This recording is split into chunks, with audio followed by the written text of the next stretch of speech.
Hey guys, what is up? Super K-Man Rocks here, and I'm here for my LCS week number 4 overview and analysis video in the spring split. We are over halfway done with the LCS spring split already. It's only 6 weeks now that we only have 8 teams, and so we're getting into the second stage of kind of the round-robin regular season here. Basically a retread of week number 1 in week number 4, which is exciting. That means we've got some interesting matchups, and, you know, there are a lot of teams that are showing a lot of different things. The LCS is certainly not blown wide open by any means. There isn't a defined top and bottom, sort of place in the standings at the current moment. Everything really is still pretty up for grabs. There's only a 2-game difference between second place and last place in the league, and so very, very important stuff to be able to pick up wins here. If you want to know how I feel about the LCS leading up until this week, you can check out the LCS playlist up in the iCard right now. Of course, let me know what you guys think of the LCS down in the comment section below. What teams are impressing you? What teams aren't? What did you glean from week number 4? What games were you most interested in? What games kind of changed your perception? Would just love to know what you're thinking when it comes to anything LCS related down in the comment section below. But without further ado, let's jump right into the analysis. If you are new here, what we're going to do is go game by game, talking about the advantages and the disadvantages that each team was able to generate. I'll be giving a player of the game and a dud of the game for each individual game that we cover in today's video. At the end of the week, I will be giving a player of the week and a dud of the week to kind of tie everything into a nice, neat little bow for week number 4. And of course, at the end, I will also be updating my power rankings from number 1 to number 8 after 4 weeks of action. We are getting dangerously close to the playoffs, so it is really time to put up or shut up for a lot of these teams that basically have not figured anything consistent out, and that perfectly segues us into our first game of the week. 2 teams that should, quite frankly, be the best teams in North America, but just quite have not been, especially in terms of consistency. It was Energy taking on Cloud9, and Cloud9 picking up a majorly important victory in this one. This was a must-win game, I think, for them. If they had dropped to 3-5 after starting 3-0, I think you can start, panicking. It really starts to become a bit of a concern whether or not this team is going to figure something out. And while this wasn't the cleanest game in the entire world, they certainly were the better team. And I think that there were a lot of moments where they really came in clutch and played incredibly well. So you've got to be incredibly excited about that. Thank God they were able to get this, but for Energy, they are honestly now on a little bit of a downward trajectory. That's 3 losses in a row for them, moving them to 4-4 to 500. They were 4-1 just 3 games ago. This has been kind of a huge negative for them as well. It's not really going well for any of the top teams at the current moment, but credit to Cloud9. Player of the game, kind of up for debate. I think Fudge got it on broadcast. He very much earned it for some of the team fighting positioning and just the effect that he generally had towards the back half of this game on the Cassante. He was the better top laner of these 2, but I'm going to give it to Blabber. It felt like he was more active on the map, and he did a lot on the Sejuani to be able to control the tempo of the mid to late game that I think was very important. Blabber has not been very consistent over the course of this split. Their 4-game stretch, their losing streak was due in part to the fact that Blabber just could not win in the jungle matchup. His pathing was worse, his tempo was worse, and he would have stereotypical Blabber plays in the first 10 minutes, somewhere around 10 minutes, I should say, where he just dies for no reason. He's had that over the past couple of weeks. Really nice to see him show up here and actually kind of weed out some of those problems. He was not overly risky. He was capitalizing on mistakes. He didn't really, overextend for anything, and that's good to see, kind of getting back to roots here. I still want to see more consistency out of him, but it's nice to see him play well. It's really nice to see Fudge play well. There have been a lot of people dogpiling on Fudge, as there always is going to be. It seems like he is a bit of a scapegoat for this Cloud9 team in the same way that someone like Wayward was for top esports last year. It's nice to see him really kind of break that mold in a game like this. Do I think he was perfect, and do I think that he dominated in the same way that we've seen other top laners dominate in this region? No, but I do think it was a very, very good game. He didn't really make any mistakes, and he was the better top laner, arguably the most important player in the game. It's nice to see Berserker and Vulcan actually win. Now, how much can you put that on FBI and who he just missed playing the Senna Tom Kench lane? A little bit, which we will get into, but man, Berserker and Vulcan have not had a good start to the year. It's really nice to see Berserker at least survive, and JoJo's been good the entire time. He's just had teammates inting him. Was he perfect in this game? No, was a little bit too far forward. Some of those Shuriman shuffles were just not particularly smart. Like I always say, sometimes you get LEC Azir syndrome and you just feel like you have to make the big play on that champion, when sometimes it's better to just sit in the back of your team, sit behind the Cassante and the Sejuani and just auto attack as Azir, because you're going to deal 1,000 damage. So I still think that, JoJo's a playmaker. He's going to go for those plays. But generally, I think this was a good game for Cloud9. Doesn't completely dissuade all of the negative thoughts I have about them, but at the end of the day, at least they were able to stop the losing streak against a team like Energy. But Energy has their own losing streak going now, and there are real problems on this team. FBI and Huhi were awesome at the start of the year. Week number 2 was basically all them in terms of how they were able to dominate laning phases. Senna Tom Ken just felt like something that is very comfortable for Energy, but man, it is not working right now. I don't know what it is, but on this losing streak, they have both been really bad. Huhi's going to get done of the game. I think you could give this to FBI as well. Neither of them were particularly good, and that's a concern. They need to be strong. This is a very strong part of the map for Energy, typically. When you look back at a lot of their wins last year, a lot of them were because FBI was really good in the isolated 2v2 alongside Ignar, and Huki's just better in the 2v2. You would think that these two coming back together, it would make something a little bit stronger, than basically a stronger version of what they had last year, but even though it started like that, it really has not been like that in the recent weeks, which is definitely concerning. I think I am starting to get a bit concerned about Dokla up on the top side as well. He's very quietly been like one of the worst top laners in the LCS this split. I don't think he's been miserable every game, but he is constantly losing lane. Like, he has not been particularly good in the early game. He's often being put on weak side and not really being given the carries that he is more accustomed to, I would say, as a player. That could definitely factor into it, but whatever it is, he's got to get better. He's a big reason why we had so much confidence in this team going into the year. Contracts and Palafox continue to look good. Palafox in particular is the best player on this team at the current moment, and he is very consistent. I think there's an argument to be made that he was better than JoJo in this game, but Contracts just a little bit over-aggressive. Blabber had way too much control. When I talked about him, or Blabber, that is, capitalizing on mistakes that the enemy team made, a lot of those were Contracts, just being too far forward. Sometimes you're going to have to do that on Vi, especially when you're playing from a deficit, but, you know, it wasn't a perfect game from him. Again, I still think jungle mid is the strength of this team at the current moment, and they're going to be the ones that are pushing them forward if they're going to be able to win, but everything else has to get better. It simply has to be. They feel like a weak version of a team like G2 over in the LEC right now. Ironic, considering the history those two had last year, but Dokla does not feel like the player that he was in 2023 at the current moment. FBI and Huhi have really struggled over the past 2 weeks. These things absolutely need to get fixed. Our energy is really not that great of a team without the complete package, right? They don't have a superstar like G2 does that can carry them over the line with Caps and Yike, even if top and bot aren't playing particularly well. They have to function as a complete unit, and right now, 3 of their 5 pieces just aren't performing up to their standard, which is definitely going to cause a bit of problems. They're at 500 now, and Cloud9's at 500 as well, but thank God they were able to get there with this win. It's important that they continue this momentum. One win is not going to completely turn around their fortunes. They need to get back to the style of play that they were playing at the beginning of the year. This was a good game, but it wasn't a great game. This is nowhere near the kind of dominance that we saw through their first 3 games. If they can get back to that, I'm going to feel a lot more confident, but at least for now, it's good to see that they can still take down teams like Energy if they do execute on the game plan that they have going into the game. And then moving on to our second game of day number 1, a battle between 2 teams that I don't think there are a ton of expectations for. Immortals taking on Dignitas, and Dig picking up a win. And it's funny because we just talked about 2 teams that obviously are on the downturn, but, you know, are theoretically considered 2 of the better teams in the league in Energy and Cloud9. And then you look at the 2 teams that everybody kind of put bottom 2 at the start of the year, in Immortals and Dignitas. And this game was infinitely cleaner than the one we just watched. This was a better game from both sides than anything we saw in the Energy Cloud9 game, which is kind of crazy, but a lot of fun things to talk about here. I think Immortals actually played well in this loss. I think if they hadn't picked something like Zeri, they actually probably had a chance to win this game, but unfortunately, you had a hyper carry in the bot lane that wasn't actually able to deal damage. And then for Dignitas, this was a great game. Not only did you have some aggressiveness all throughout the map, your players performed really well, but we get the first ever professional Smolder. I mean, maybe it got played in a minor region that I'm not aware of, but as far as I'm aware and as far as I'm concerned, this was the first Smolder that we got in a top-level pro region, and that is awesome to see. Live Patch really does bring a lot of fun things here, and Tomo, I think, piloted him really well. He's going to get player of the game for me here. The Smolder's damage to the late game teamfights was absolutely there. Hyper carry, he absolutely is. Tomo has, like, very quietly been awesome for this team over the course of this split. In my opinion, pretty clearly the best player on Dignitas. You know, you can talk about how Exio has also been good. He's had a couple of bad games here and there. For the most part, he has been solid, and he's certainly shown a lot of the promise that you could hope for. I think as a rookie, his performances have been great. We'll get to him in a second, but I think in terms of game-to-game consistency, Tomo has actually very much impressed me over the course of this split during a time where there's a lot of AD carries that are underperforming.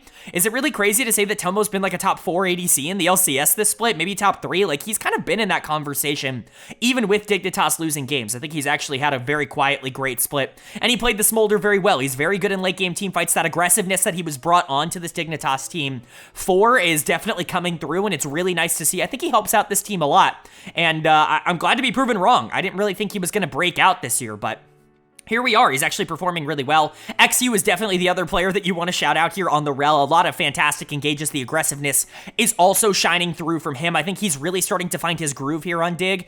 He was really good in week number 1 when things were kind of getting off the ground. Definitely struggled a bit more week 2 at the start of week 3, but, you know, end of week 3, now start here of week 4, he's getting back on that track, and I think that's all you really want to see. I'm not expecting XU to be perfect game in and game out as a rookie. I don't know if he counts as a rookie, but, you know, as a theoretical rookie, I think it's really good to see him at least have more good games than bad games. I think that is the positive. If he can get that consistency up, Dig could actually be a really good team because this bot lane is kind of clicking. Dove has been much better than I thought he was going to be. Dove was actually really solid here on the Silas, a lot of really good ultimates to steal. And Isles, I think, has been relatively good. Again, another pretty inconsistent player. I thought he was going to be a bit more of the, you know, stable support to allow Tomo to be very aggressive, but generally Tomo's actually been the stable one out of these two, and Isles has definitely kind of flipped more games with some of the plays that he's made, but when it works, it works, and the Rakan was good here.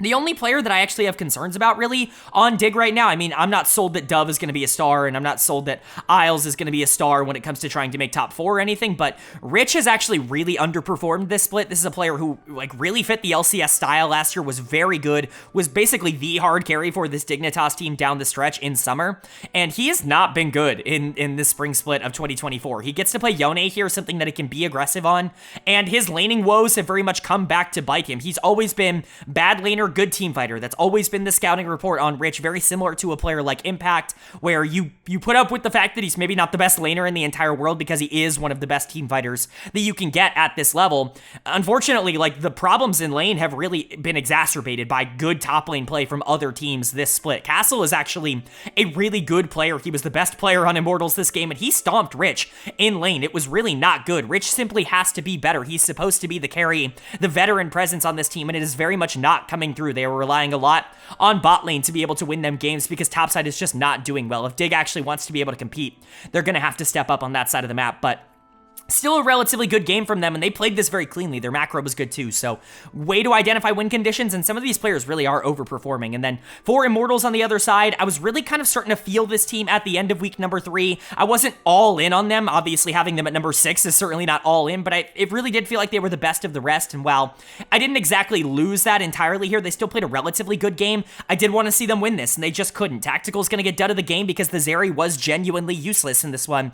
Wasn't even tickling the front line by the end of this game, and whether you think that's the champion, whether you think he needed to be a little bit more proactive in the mid game to try and generate a bigger lead, whatever it was, Tactical was the problem in this game because this draft is really set up for the Zeri to be able to win you the game in the late game, and it just wasn't there. Ole, I think, could have done more, but this bot lane has generally been good. Maybe not great, like Reddit would like to tell you over the course of the beginning of this split. I would say they've been top 4-ish. They've been around where Tomo and Isles have been, I think, generally as a bot lane, a good bot lane, maybe not a great bot lane, but it just wasn't the case in this game, and I think they probably lost it for the team. Like I said, Castle looked really good. I thought Armeo looked pretty solid on the Ivor, and this has always been a champion that he has looked good on. Mask, I think, shows some interesting things. Still a very volatile feast or famine player. Is going to die a bit more than maybe you would want, and really he has not been what I thought he would be coming into the league, but, you know, he's okay, and he's gotten better. I think that's really the exciting part, is it feels like he is starting to settle in here in the mid lane, but generally, I think if your bot lane had a different champion, or perhaps maybe played a little bit more aggro, was able to get a bit more gold onto the Zeri in the mid game, I think this is very winnable. Like, I think the top side of the map put you in a position to be able to win this game. You just didn't really have the carry to be able to push you over the top, and so I'm not freaking out for Immortals. I think that this could have been winnable for them, and I think that they're probably around the same spot that I thought they were at. The bottom 3 teams all feel very competitive with each other right now. Immortals, Dignitas, Shopify, they all feel very interesting and kind of intertwined in terms of how they're able to beat each other and lose to each other. I think it's been kind of fun, and this doesn't change my thoughts on Immortals. Still a young team with definite upside because of just how well Castle is playing right now. And then for Dig, again, a lot is working for them, but I want to see more consistency. I just don't feel like they are above this top 3 that everybody kind of puts at the bottom, or the bottom 3, I should say. Everybody wants Dig to be like the 4th or the 5th best team in the league, and I just don't think they are right now. I think there are too many holes. Isles needs to get more consistent.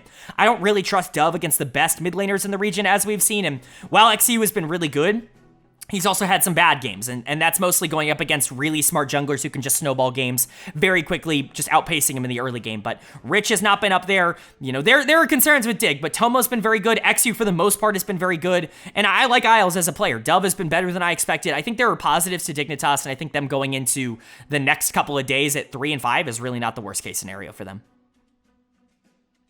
And then moving on to our third game of day one, and it's another really interesting one. Two teams I've been waiting to see the rematch of. It was Team Liquid taking on 100 Thieves. And 100 Thieves, for the second time this split, is going to be able to pick up a big win here. They're going to be able to move to 5 and 3, and really, is this one of the best teams in North America at this point? Like, the development that they have shown has been incredible. We have seen a truly, like, MVP level breakout over the past, I would say, like, 4 or 5 games from their mid laner Quid, and everybody really seems to be stepping up. Team Liquid obviously crumbling. I've been kind of down-talking them all season long, even with them winning a lot last week. Their wins were shoddy at best. Like, there really is not a lot of confidence surrounding Team Liquid in terms of how they have been playing recently, but 100 Thieves, man, this team is clicking on all cylinders, and it is really, really fun to watch at the current moment. Player of the game is once again going to go to Quid. You know, I've been talking earlier in the week, or last week really, about how Quid's a really fun player to watch, and everybody's really hyping him up, but he's been a bit more inconsistent than people say he has been. You know, he had a really rough start to the year. Week number 2 in particular was just not a very good week for Quid, and I think even in week 1, you know, when they were dropping games, the inconsistencies were definitely still there. It's just when he was able to get his leads, he was able to do a lot with it. I would say over the past, like, 3 or 4 games in particular, that has really shifted into what is clearly a gigantic confidence boost for him as a player, because he has been able to capitalize even more on neutral states. He's been able to outplay and outskill a lot of the other mid laners that he's going up against him. He has looked amazing. This is a Talia performance that's genuinely maybe the single best game that he has played in the LCS. This is awesome. He's truly on MVP level pace in terms of what he has been able to output.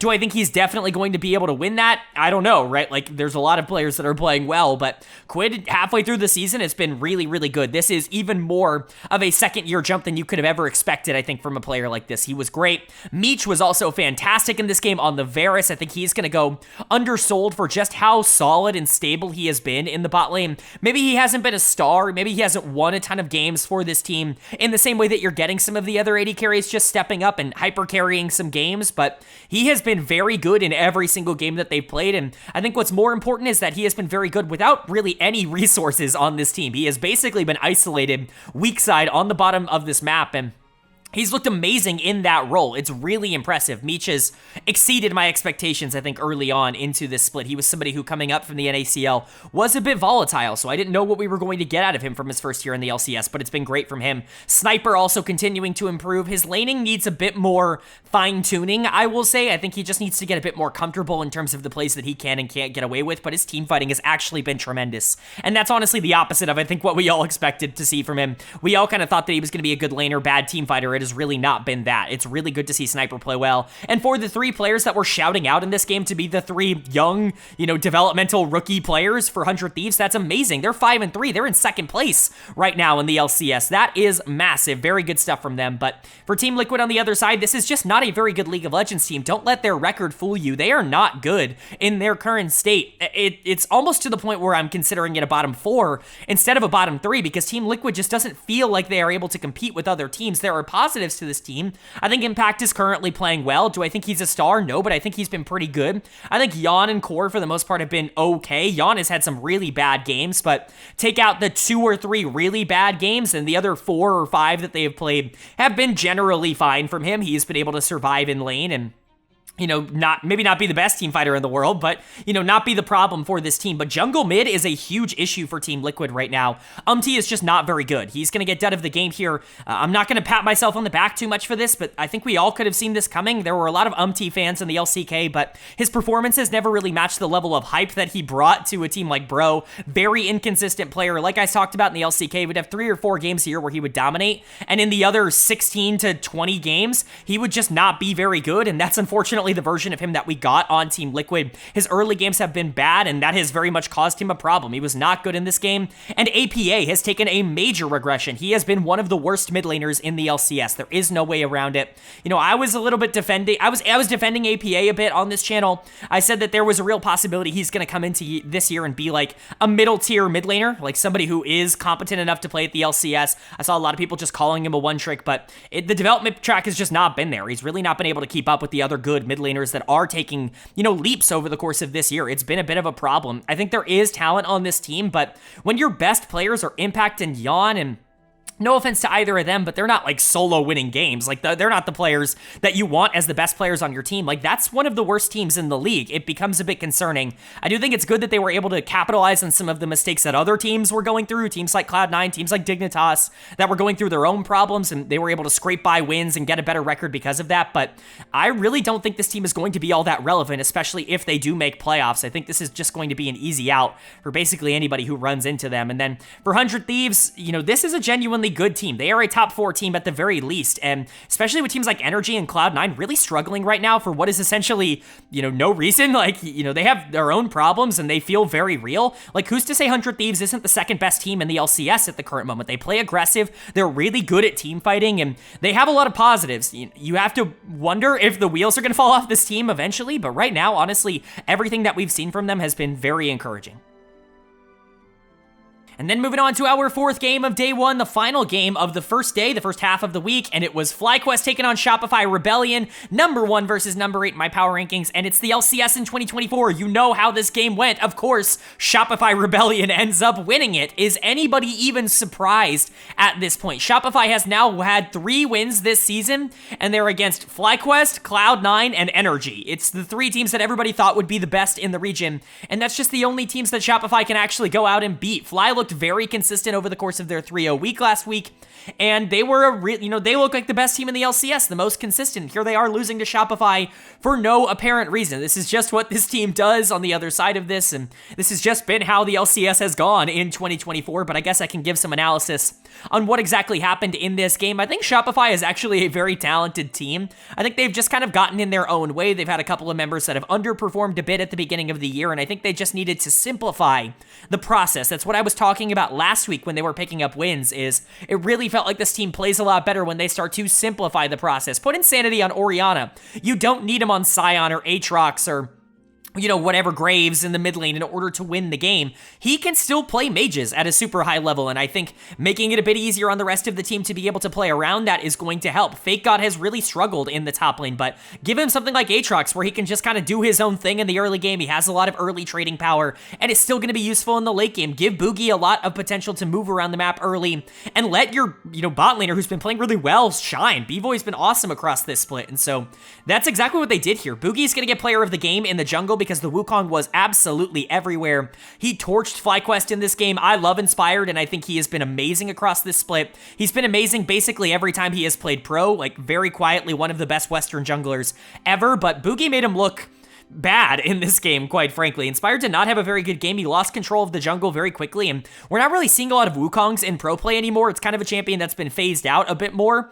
in the jungle, but these are the kinds of performances that really show what that champion can do. If he gets that early lead, he's probably the most impressive team fighting jungler in the game, and it's very difficult to deal with that. B-Boy continues to look amazing. Shout out to all the people on Reddit who were lambasting the signing and saying, why not just stick with Wild Turtle at the time, having never watched him play in the CB LoL. I talked about this in the primer, but this guy was awesome last year. You never really know how it's going to translate going from, you know, the CB LoL or a tier, you know, a minor region to the LCS, but B-Boy has picked up right where he left off at the end of last year, which is this incredibly talented mechanical AD carry that can really step up and be a primary focal point, or he can play weak side. He can kind of do anything.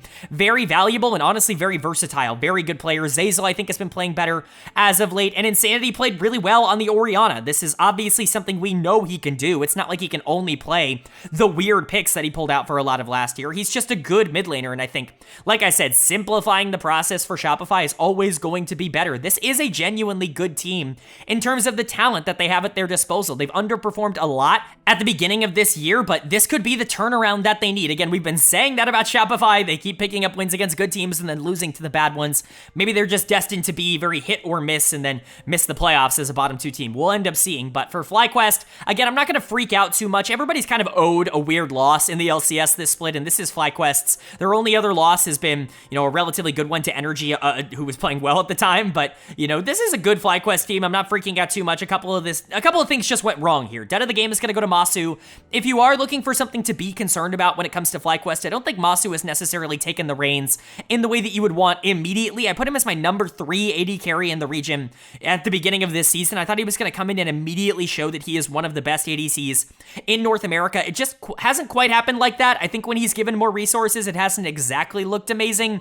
And I know a lot of people are criticizing the build here, the low damage Essence Reaver into Rapid Fire build on Smolder, but I honestly think you can win with that. I think generally Essence Reaver's obviously the start, and just because he went RFC second into something like Wukong where he just needs to be able to kite him out, I really don't think it's the worst thing in the world, but I don't think he played this game particularly well, and he's going to need to start stepping up. He's in a very pivotal role for a very good team at the moment. They've been able to kind of protect him a bit at the beginning of the year. Again, not to say he's been bad in every game. He just really hasn't had to do a whole ton yet. I'm really waiting to see that big breakout that I kind of expected to see from him. Busia was whatever on the Blitzcrank this game. When you can't get a lot of big hooks off, that champion honestly just feels very pointless. Jensen and Inspire just got outplayed. Jensen didn't really have any pressure, was trying to make a lot of plays in the late game, and some of them you could say ended up turning out well, but Inspired had no pressure in the jungle. Boogie was just kind of better than him in this game, and so it ended up kind of spiraling out of control. This was one of the worst games Whippo has played, if only because he didn't hard win it like he's been hard winning basically every matchup up until this point this year. For FlyQuest, I just think that this is one of those games that you go, all right, you lost. Well, I hope you can bounce back. I hope this isn't the start of your cursed fall. We've seen Shopify beat Cloud9 and then all of a sudden they go on a losing streak. We've seen Shopify beat Energy and all of a sudden they go on a losing streak. Maybe the same thing happens to FlyQuest here, but you have to just imagine this is a bit of natural variance at the top of the standings. They're still alone in first place at 6-2 after the first day here in week number 4. I think they're going to be fine. But for Shopify on the other side, I just really hope that they finally start to turn this ideology into something. It's really nice to pick up these weird wins over good teams, but you need to be able to stabilize your season. You need to be able to continue to play like this against other teams as well. It's certainly been a mixed bag for this Shopify team, but I still believe in the talent on this roster, and I think we got a good glimpse into what they can do at their absolute best in this game.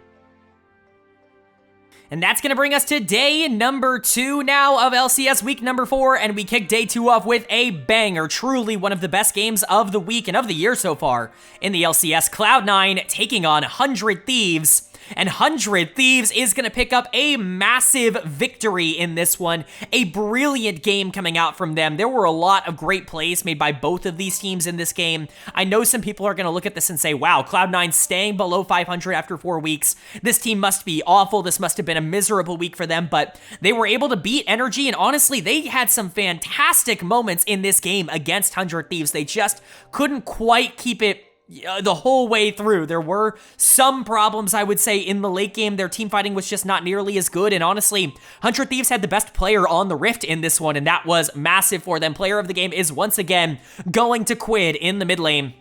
There was talk about is Quid really going to become, anything other than a bottom tier mid laner? I was the one kind of pushing that forward. I was concerned because I didn't love his Challengers League tape. It felt like he needed a lot of resources in order to be relevant over in the LCK Challengers League. I really didn't feel all that confident that he was going to be a star in NA, but lo and behold, give him the confidence, give him the resources, and he's genuinely been the best player in the LCS this split. This is a dominant team. I mean, you can talk about any of the members on FlyQuest, but it's hard not to say that Quid has not been the most valuable player to his individual team of anybody in the LCS so far. He's been amazing. 2 straight games of Talia where he's just able to dominate team fights, where his positioning is incredibly clean, where his damage output is ridiculously high. He has truly been exceptional, and it's been on champions that you wouldn't normally associate with the play style that he tends to play. It's been awesome. Quid has proven everything he needs to prove at this point. It's really just been about the consistency, at least at the beginning part of 2024. He's been amazing the past 4 games in a row. There really is nothing else that I wish to see. This team is 6-3. They have a potential to be tied for first place after today's games if something happens to FlyQuest. That's massive for 100 Thieves. This is a genuinely good team, one of the best in the league. I think a lot of people are going to talk about Meech's mistakes in the early game, getting caught by a bunch of Bard ultimates. Vulcan was amazing in this game. We will get to that in a second. But yes, Meech was in a couple of bad positions, wasn't flashing Bard ultimates, was costing his team resources in the early game. But man, if he did not make up for it in the back half of this game with some tremendous team fighting, they don't win this game if Meech doesn't play nearly as well as he does in the back half. So I want to credit him. Ayla was mega important on the Milio. Vulcan Ayla bangers are always a treat to watch, and this one absolutely lived up to it. You could argue that they were some of the most important players in the game. Ayla was great. Sniper continues to just be really fun to watch. Not only is he playing very fun, and Fudge had a very good game too, but he is like infectious. Like you watch him and he's just happy all the time. His emotions are there. He's kind of like Whippo in that sense, where it's just like, it's a joy to watch him play pro. River continues to be solid, even if he wasn't perfect in this game. A couple of bad engages early he made up for in the back half. Overall, 100 Thieves was actually just genuinely great in this game. Their team fighting is maybe the best in the entire league. We really haven't seen FlyQuest team fight all that much over the course of this split because they're always ahead, but in terms of the teams that we have seen consistently team fight, is it really like impossible to say that 100 Thieves isn't the best of everybody in North America right now? It's truly impressive how good this team is down the stretch, and we saw that once again in this game. But for Cloud9, yes, this is a loss, and yes, this puts you under 500, which is awful and disappointing, and obviously you could have hoped for perhaps some cleaner team fights down the stretch, but honestly, this was a pretty good game from them. They had this in the bag for the most part. Vulcan was amazing on the Bard. So many opportunities in the early to mid game that were created from Bard ultimates, and honestly, he almost solo won them this game at multiple points. They just couldn't end it. 100 Thieves ended up surviving and kept going, and you know, it really created this, I guess, interesting dynamic where you look at the comp for C9 and you wouldn't think they would be getting outscaled, but Berserker just didn't have enough damage on the Zeri. He tried his best. He certainly was team fighting very well. This is probably the best game Berserker has played in 2024, but you know, the Sejuani ended up not taking a lot of good fights. Jojo was actually caught out a ton at the back half of the game. There's a very pivotal time where he gets hit with Vera's ultimate from Meech. Credit to Meech. He flashes for it. It's a great play from Meech, but Jojo getting caught out there, it's disastrous for the team. And even if Fudge is strong in this game, there's only so much the Olaf can do. Perhaps there are circumstances in which Berserker could take over this game a bit better, and maybe you could have expected more from Vulcan in the final team fights of this game. But I mean, still, I think this is generally a good showing from a team in Cloud9 that has not looked nearly this good in essentially the last 2 weeks. I think this is the best game they've played since they started their losing streak. And, you know, Blabber's dead of the game. I want to say that. I think he is the one player who felt the most exposed. And honestly, I'm getting a bit concerned. Blabber's not having a particularly great stretch here. He was amazing in the first couple of weeks, and so I do want to cut him a bit of slack. And also, it's Blabber. I can't expect that he's going to be bad for the rest of the split or anything like that, but it is starting to concern me at least a little bit. But outside of that, I mean, Cloud9 was pretty good in this game, and I really don't want to freak out. There were more encouraging signs here that Cloud9 was more on track even though they lost. And then for 100 Thieves, I really think what this determines is that they are legit. Like, this is legit a top 2, top 3 team in the LCS at this current moment. Cloud9 played well, and they still couldn't beat 100 Thieves. That's a credit to them. Quid is currently on MVP pace. He's playing amazing. Meech and Ayla are great team fighters. Sniper is a great team fighter as well, knows exactly where he needs to be, and River is clearly tying everything together. We knew this was going to be a rebuild process similar to what CLG went through a couple of years ago. I don't think anybody expected them to hit the ground running as fast as they have, though. This is genuinely one of the scarier teams in all of North America right now. And then moving on to our second game of day number 2 here, and it is a pretty interesting one. Certainly an upset between Energy and Dignitas. That Dignitas is going to be able to pick up a win in the slide for Energy absolutely continues here, as they are now on their own loss streak. I don't know if it's 3 or 4 games in a row. I think it is 4 games in a row. I think that they were 4-1 at one point, and now they are sitting at 4-5 going into the second half of the year. But this is disaster for Energy. Everything that could be going wrong is going wrong for them right now. Even the things that were going right earlier seem to not exactly be clicking in the same way right now, which is concerning. But congratulations to Dig. This is a good win. This team continues to look very proactive, and honestly, they had a pretty good week overall. That win over Immortals was really good, and this win over Energy is obviously really, really big. This was a dominant win from them. They were better from moment one across the board, and so you got to give them a lot of credit for that. But let's go ahead and talk about it. Player of the game was very difficult. This felt more like a team effort for Dig than it felt like one individual player dominating. I think you could talk about Dove getting it here. I think that's probably the most common one.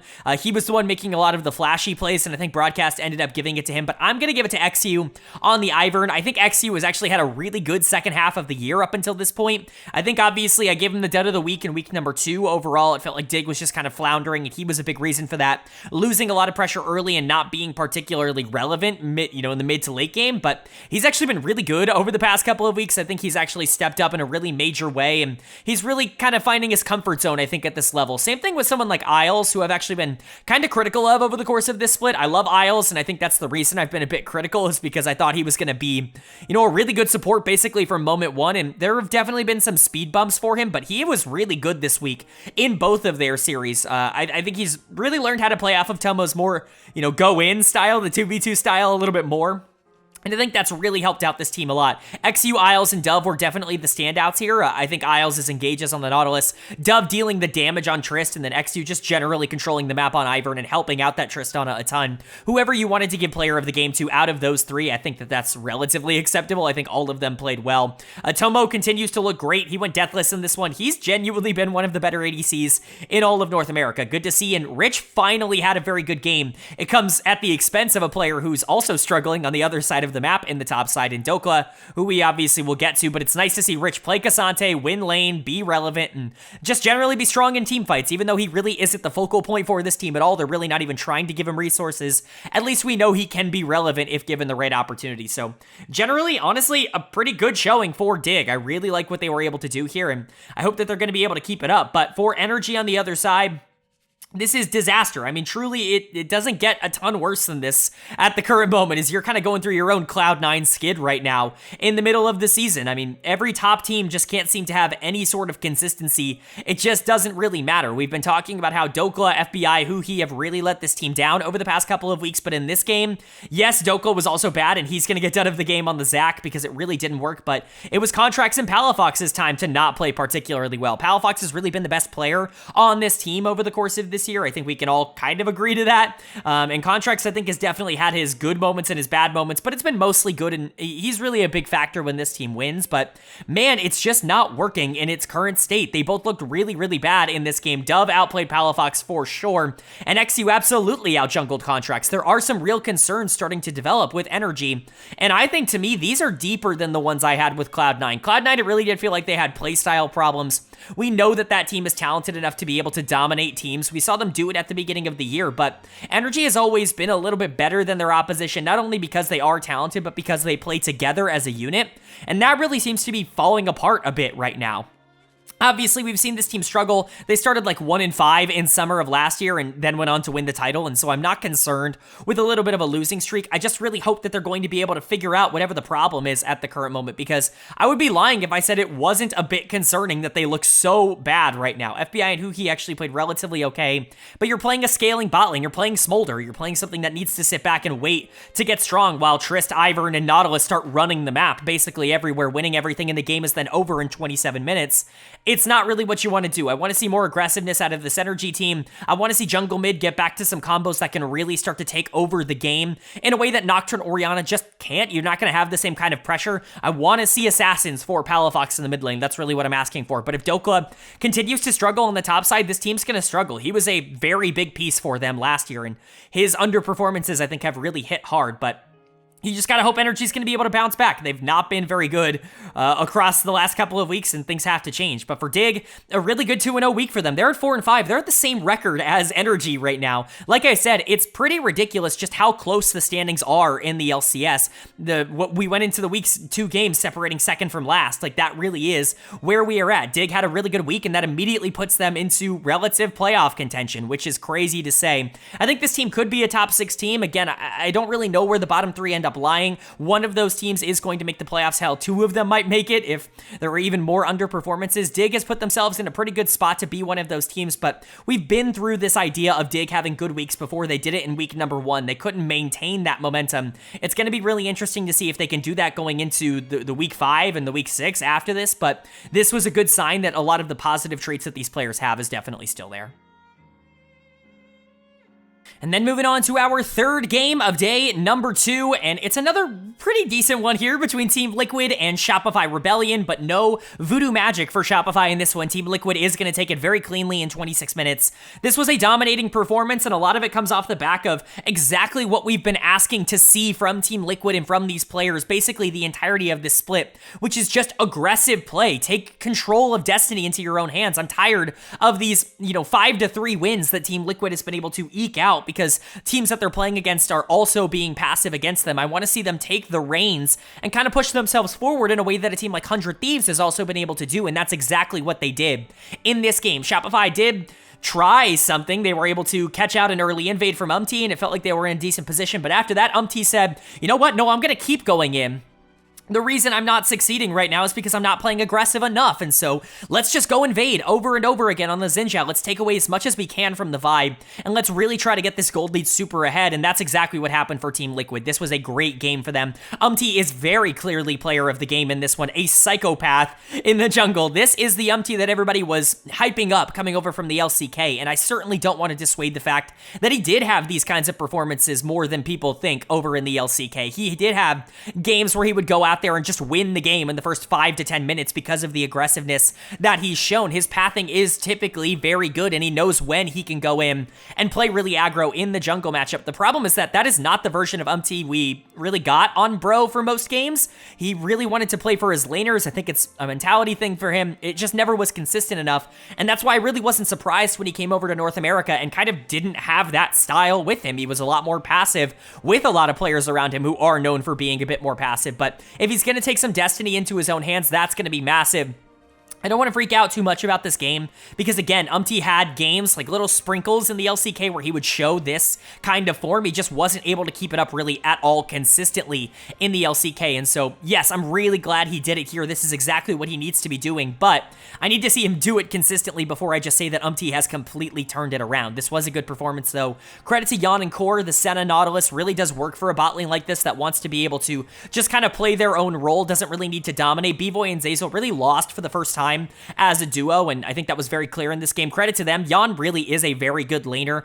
Say what you will about him as a complete package, as a player that you want to put a lot of trust in team fights, but he is a very good 2v2 isolated laner. He oftentimes is able to generate pretty large leads in those matchups, so credit to him, and that's kind of been his thing throughout the entirety of his pro career. APA was better here on a signature Aurelion Soul pick. Very different champion now than he was when APA really started to one-trick him, but still, a fun matchup there, and Impact continues to look great on the top side, this time on Rumble, something that really takes advantage of his good team fighting. I think generally this is just exactly what we want to see out of Team Liquid, them playing to their players' strengths instead of trying to move away from them. Good stuff from them. And then for Shopify, again, we've really just been waiting for this team to find any semblance of consistency. Yes, they're 3-6, and that's not a particularly good record, but those wins are very, eye-catching. They're against arguably the 3 best teams in the entire league. You go from beating FlyQuest to losing to Team Liquid.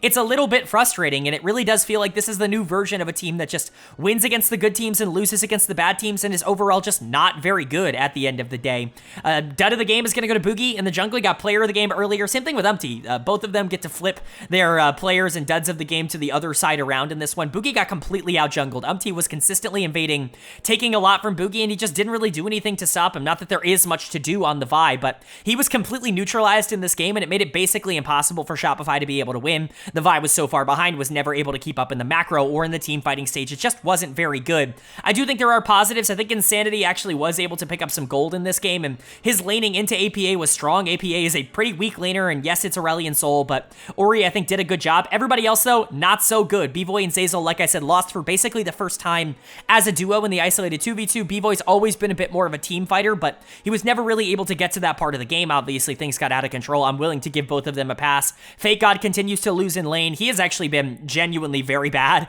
in lane. A lot of his strengths have come outside of lane. I don't really know what it is with him. He was a really good laner in the NACL, and he's been a good laner at the LCS level in the past for teams like 100 Thieves and Dignitas, even if he struggled in other aspects.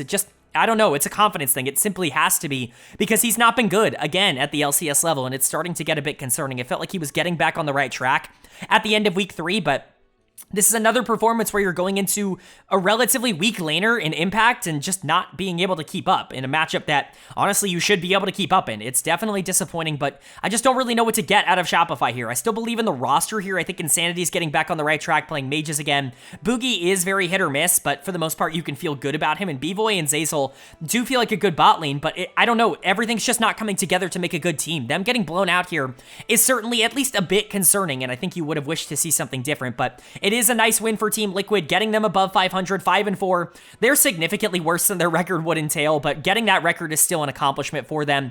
You know, they're going to be in the playoff race, whether they, have earned that spot, or I guess they've earned it, whether they've proven that they can deal with that spot or not. They're certainly going to be in that race. It's just going to be interesting to keep track of.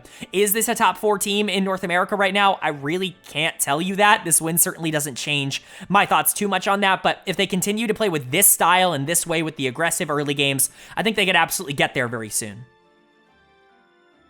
And that's going to bring us to the 4th and final game of day number 2, the 8th and final game of week number 4 here, and it was a battle of the green teams, I guess I should say, between Immortals and FlyQuest, and predictably FlyQuest is going to be able to get their bounce back win here. It doesn't look like that losing streak, whatever voodoo magic curse that Shopify has affected FlyQuest, because they have not gone on a losing streak immediately after losing to them. That is a good thing for them, but Immortals, I still think probably get a bit too much slack from the community. I think that this team definitely has some developing good pieces, but generally I think a lot of the conversation surrounding Immortals and the players on the team are very misguided, and I don't think they're pointed in the right direction. I think there is outrage in certain areas. There's not enough outrage in other areas. I think generally I just kind of want to give my own opinion on where I think Immortals is sitting at the moment, which might be contrary to what you'll see on Reddit. But starting with FlyQuest, really glad to see this team get back on track. Bwipo and Inspired looked amazing in this game. Really, the 2 Europeans coming in and really kind of dominating for FlyQuest. Both of them have been phenomenal this split.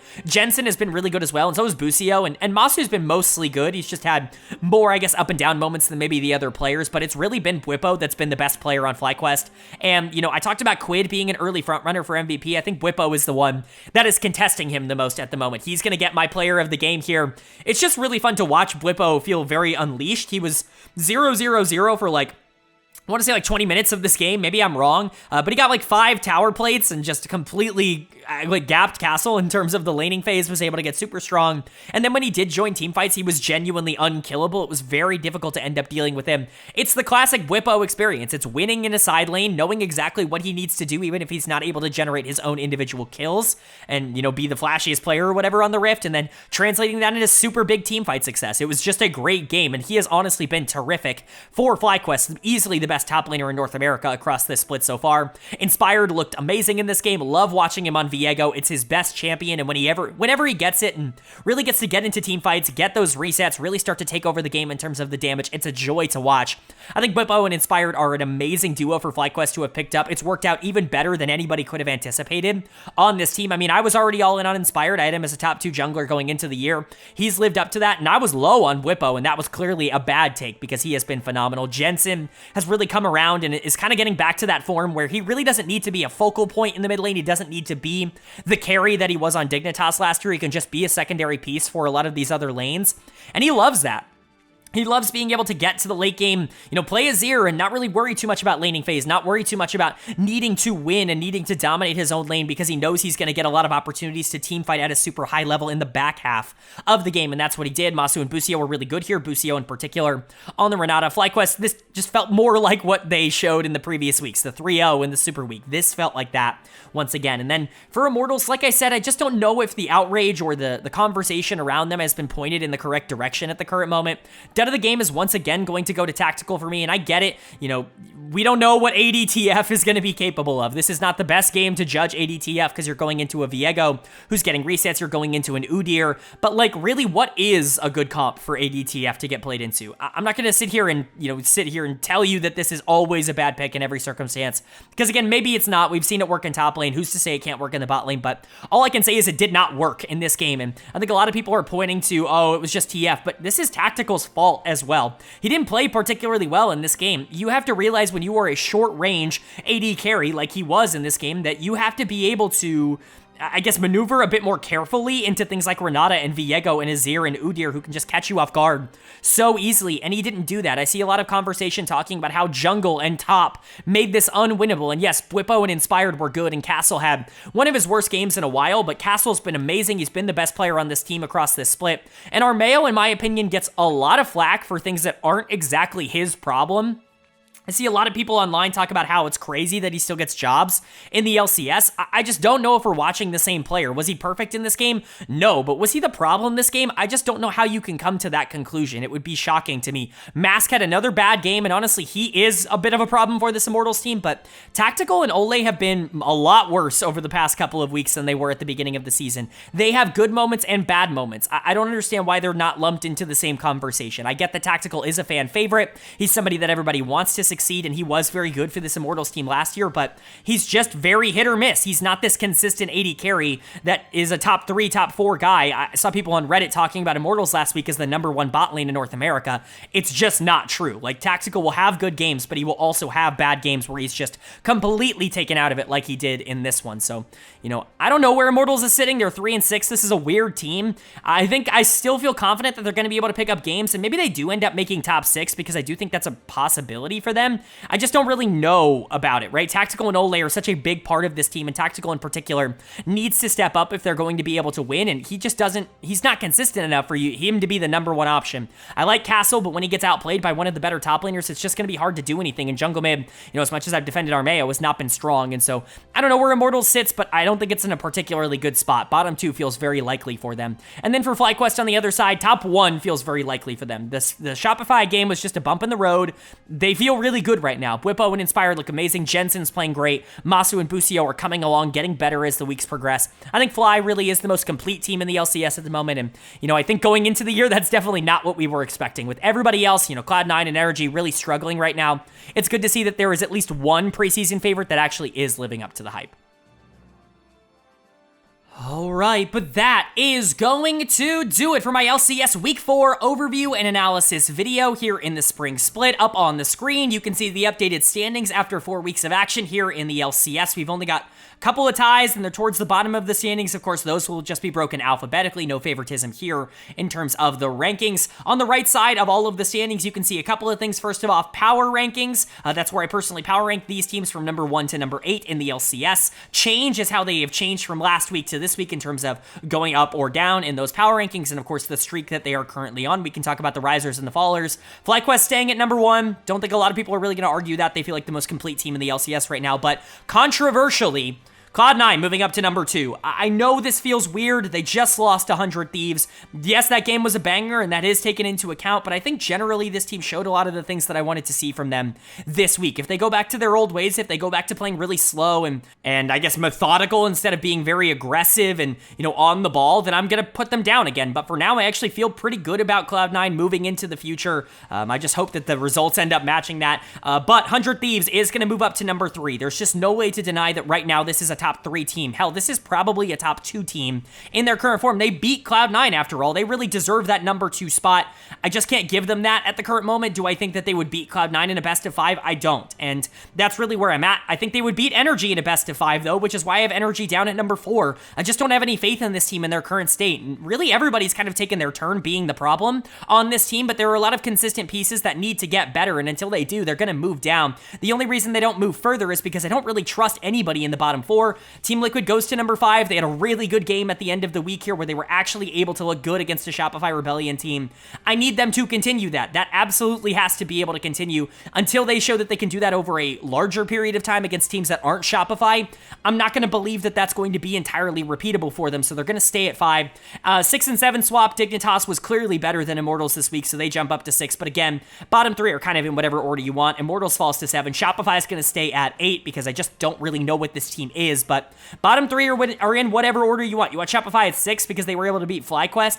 Go for it, man. You want Immortals at 8? I think a lot of people probably want that. Go for it, man. It really isn't all that much of a difference in my mind. I think top 5 I feel pretty good about, other than #2 and 3. You maybe could put 100 Thieves at 2 and Cloud9 at 3, but Bottom three, I think, are really kind of up to interpretation. That's what I'll say. But those are my week 4 power rankings. Let me know what you guys think down in the comment section below. Where do you agree? Where do you disagree? I doubt that we are 100% on the entire list, so let me know what you agree with and disagree with down below. But it's time to move into my player of the week and my dud of the week for week number 4. Player of the week, this was a no-brainer for me. It's going to go to Quid, the mid laner for 100 Thieves. He was the best player in the LCS this week, and he has really started to break out. I talked about him potentially being an MVP frontrunner at the moment. I really mean that. It's him and Bwipo, in my eyes, as the two that have been the most impactful to their individual teams. But, you know, does 100 Thieves have this success if they're not able to play through Quid in the mid lane? I really don't know. He has been that damn good for 100 T, and it's really good to see. I kind of wrote him off as a prospect. I wasn't exactly sure what we were going to get out of him this year, but it's been everything we could have asked for and then some, way exceeding my expectations. The runners-up, 2 Dignitas players, XU the jungler and Tomo the bot laner. Really good week for Dig in general. They just kind of looked good in both of their series. Neither of them were the most difficult series in the world in terms of opponents. I mean, Energy supposedly is supposed to be, but XU and Tomo, I think, both looked great. I think you could theoretically put someone like Meech on this list because he was really good throughout the entirety of this week. I think you could put someone like Bwipo here, but he was a little bit more rough in their first game against Shopify. There are just some things to keep in mind. I think that XU and Tomo were the most deserving of the runner-up spots, but Quid is going to get my player of the week. In week number 4, dud of the week, though, also a pretty easy conversation for me. It's going to go to Tactical, the AD carry for Immortals. Not a week to remember for Tactical. I know he's got a lot of defenders out there, a lot of people who like him as a player, but even if you like him, you have to acknowledge that his feast or famine ways, the way that he plays the game, is going to lead to some bad weeks, and that's exactly what we got here. There have been good weeks in the past, weeks where he's been in conversation for player of the week, but he's going to have weeks like this where he plays TF bot lane and just gets absolutely pummeled and is not able to have an impact against Dignitas earlier this week either. It just was not a particularly good week for Tactical. I think that there were other options for sure. Dokla was definitely in the conversation for this for me, but Tactical was the one who's going to end up getting dud of the week for week 4 with Quid getting player of the week. But that is going to do it. I do hope you guys enjoyed the video. If you did, let me know down in the comments section below. Of course, if you did enjoy, leave a like. It really does mean a lot to me. Lets me know you guys are enjoying the content, and it does help get this video out to a lot more people, which I'm always very appreciative of. If you're new here, hit the subscribe button. We don't only post about the LCS on this channel, we post about all 4 of the major regions, LCS, LEC, LCK, and the LPL every week, as well as the NACL, Tier 2 over here in North America. And so, you know, go ahead and hit subscribe if you want a comprehensive overview of everything going on in LoL Esports. Before we jump away as well, remember, there is going to be no LCS for the next 2 weeks. We've got a pretty big break, and so don't worry about no LCS videos getting posted. That's just how it's going to be for the next little while, but I hope you guys will stick around and watch maybe some of the other content, and then LCS will be back once we jump into March. But with all that being said, I hope you all are having a great day. I hope you continue to have a great day, and I will see you all later.